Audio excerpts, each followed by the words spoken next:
4 ოქტომბერზე რა შემიძლია თქვა, რომ პირველ რიგში ის, რომ ეს არავითარ შემთხვევაში არ არის არჩევნების დღე, რადგან ჩვენ არ გვაქვს არჩევანი, ამიტომ არჩევნების დღედ ვერ გამოვაცხადებთ. თუ კი რა უნდა მოხდეს თავისუფლების მოედანზე, თავისუფლებისთვის, ბრძოლისთვის უნდა მოვემზადოთ. თავარი არის, რომ არაფერი გადამეტებული ყველაფერი კანონების ფარგლებში.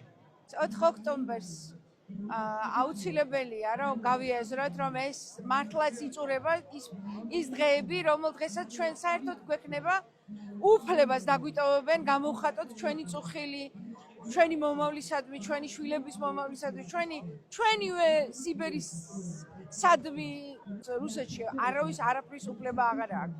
და არავითარ შემთხვევაში არ დაბრუნდება ის საბჭოთა კავშირი, რომლითაც გვევაჭრებიან და არავითარ შემთხვევაში აღარ დაგვრჩება საერთოდ სუნთქვის თავისუფლად, სუნთქვის და არჩევანის უფლება. ამიტომ ძალიან მნიშვნელოვანია გვესმოდეს ის, რომ ჩვენს ცხოვრებას, ჩვენს მომავალს გავკარგავთ ჩვენ თუ არა და ვისაც ვუტოვებთ და ვისაც მივეცით ლეგიტიმაცია, რომ ჩვენი ცხოვრება განკარგოს, დღეს ვხედავთ რა რეალობაშიც მოგვიყვანეს. ამიტომ 4 ოქტომბერი მნიშვნელოვანი დღეა ჩვენი გამარჯვების და ნამდვილი ცხოვრების დასაწყისის.